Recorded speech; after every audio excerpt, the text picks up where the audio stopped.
Ayan. Okay. Salamat po ah. You're welcome, ma'am. Sigurado pong walang bayad to? Po. Wala po talaga, ma'am. Sige na. Sir, salamat sir. You're welcome po. Saan ka punta, ma'am? Sa Julio Vargas Caltex lang po. Caltex? Julio Vargas Corner C5? Ay, Meralco. Magsawit na ng Meralco. Okay. So may flyover. Opo, pero sa baba lang po tayo. Sa baba lang. Okay. Alam mo, ma'am. Tapat lang natin yung mic, ma'am. Okay. Sige, ma'am. Takat ka. Okay ka na, ma'am? Ma'am, saan nyo gusto tumaan? C5 o Ortigas Ave? Ortigas Ave na lang po. Okay. Late ka na po ba, ma'am? Hindi pa naman po mga 11:30 pa po. 11:30? Anong oras na ba? 10:34. Maaga pa. Yung iba, sumasakay lang ng motor kapag malilate na. Opo. Ikaw na maaga ka pa. Ayaw mo talaga ng jeep? Dito nakita ako ng jeep na ayun. Inintay ko na jeep. Puro puno? Wala kayong masakyan? Okay lang sa Julio Vargas ka lang tayo dumaan. Kasi tinignan ko sa mapa, traffic dito sa sa may Ortigas Ave. 100. Sa akin lang wala kayong babayaran, libre lang.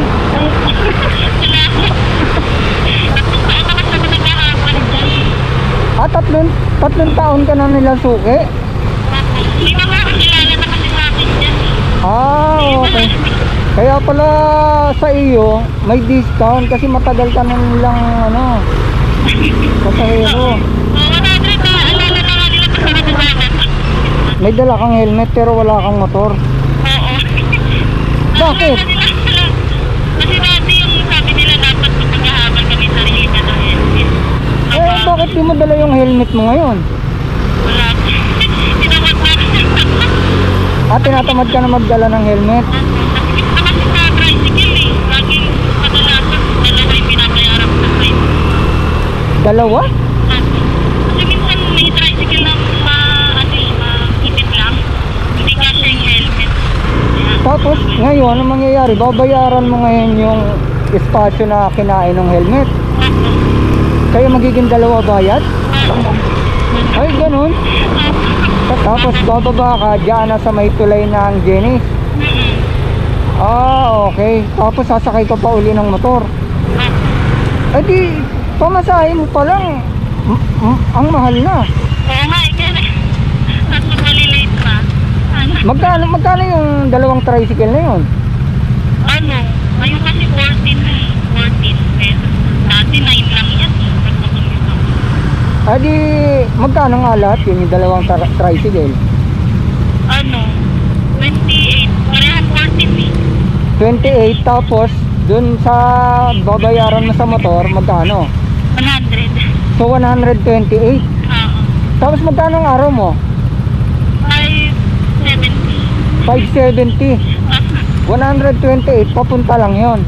Oo. Tapos uuwi ka pa, pauwi. Ganun din. 14. Tapos pa? Sa jeep, 14 din.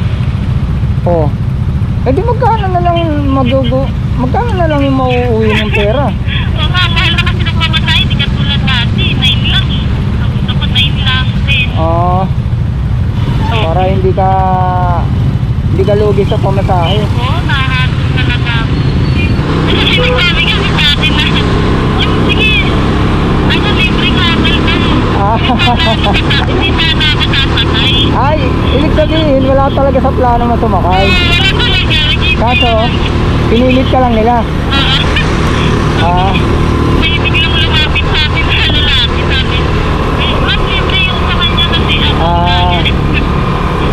magaling talaga manguto yung mga kasama ko eh. Hindi ako nagkamali ng tao na pinili na magtawag eh. Hindi, kinukuha ko sila na tagatawag. Nahiya kasi ako mag-alok eh. Sila, hindi sila mahiyain. Kaya Sila naghahanap ng may sasakay kong libre. Malapit talaga yun sila. Eto ma'am, Caltex di ba? Opo, yan, dyan na lang. Diyan ka mismo? Opo. Saan attendant ko ba dyan? Hindi po. Cashier? Ano, cashier ako dyan sa office warehouse. Okay, cashier ka sa office warehouse. O, katabi kasi dyan yung building ng ano namin. Office warehouse? Opo. Doon sa may likod. Opo. Saan ka banda rito ma'am? Kahit doon na lang po sa may poste. Dito sa may nakatayo? Opo.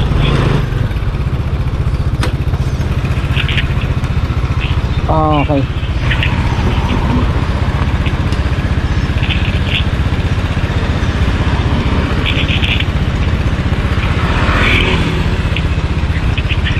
Hirap ang ganun. Tulungan kita ma'am. Ayan. Okay. Salamat po ah. You're welcome ma'am. Sigurado pong walang bayad to? Po. Wala po talaga ma'am. Sige na. Sir, salamat sa lahat. You're welcome po.